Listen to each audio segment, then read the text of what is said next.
Bom dia, Marcos Dantas, bom dia, ouvintes, internautas do Panorama 95. Hoje o nosso assunto de direito de família é o casamento. Na última semana, o Tribunal de Justiça do Rio Grande do Norte divulgou que irá realizar um casamento comunitário para 300 casais na cidade de Caicó, em praça pública, e isso já vem movimentando boa parte da cidade. Já há pessoas interessadas no casamento. Mas para isso é importante que as pessoas saibam exatamente o que é o casamento e quais são as suas consequências jurídicas.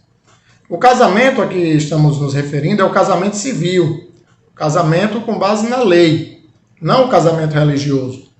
E esse casamento com base na lei, ele tem alguns requisitos.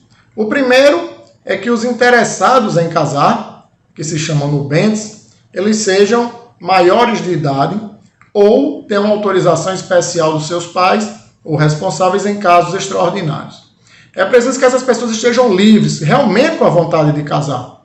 E é preciso que elas não tenham impedimentos. Impedimentos do tipo que já tenham um casamento anterior e que não acabaram ainda com esse casamento, que não estejam convivendo em união estável com outras pessoas e que o casamento não seja realizado entre pessoas, entre parentes muito próximos, como, por exemplo, entre irmãos, entre tio e sobrinho. Então, o casamento é esse pacto firmado entre duas pessoas que não necessariamente precisam ser de sexo oposto, podem ser pessoas do mesmo gênero que estejam se casando.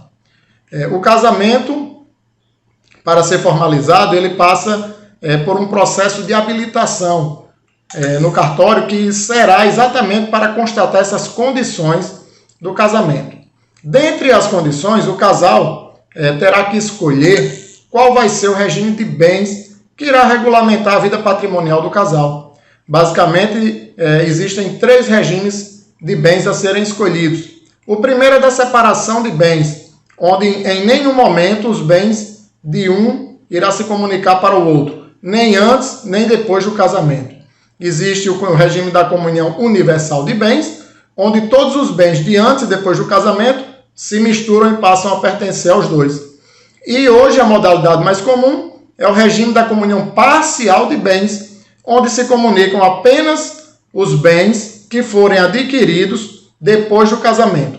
O que era de um e de outro antes do casamento permanecem individuais de um e de outro, e o que foi constituído após o casamento passa a ser dos dois, com exceção dos bens adquiridos por herança ou por doação. Então, existe ainda uma outra possibilidade para que o casal regulamente a sua questão patrimonial com o casamento, que é a formalização do pacto antinupcial. O pacto antinupcial é uma espécie de contrato que o casal firma antes do casamento, durante esse processo de habilitação, para regulamentar algumas questões especiais, algumas regras especiais sobre o casamento. Esse documento, ele para ser melhor elaborado, precisa de uma orientação jurídica mais específica de um advogado para que seja melhor esclarecido para as partes. Então, cumpridas todas as etapas da habilitação do casamento, passa-se a realização da solenidade do casamento. Uma solenidade onde ela será celebrada, onde ela será feita por um juiz ou uma juíza, que obrigatoriamente terá que cumprir um rito, principalmente fazer a clássica pergunta se é de livre e espontânea vontade que aquelas pessoas estão ali para casar.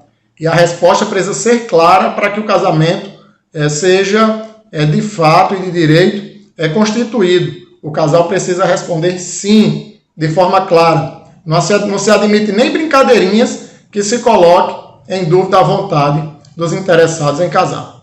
Portanto, basicamente as regras para se constituir o casamento são essas.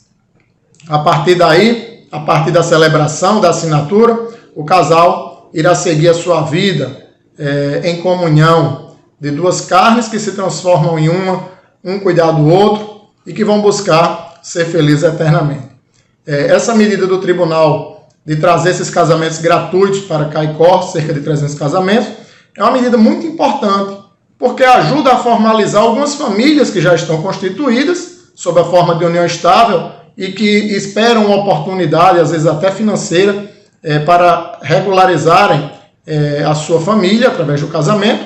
E é também uma oportunidade para aquelas pessoas que estão prestes a formarem as suas famílias e que não têm condições de realmente buscarem a formalização através do casamento. É uma medida importante, mas que todos os interessados precisam sempre buscar a orientação jurídica adequada para que tomem as suas decisões e realmente entrem num casamento com a plena consciência e a capacidade de serem felizes. É isso, Marcos. Um abraço a todos e tudo de bom.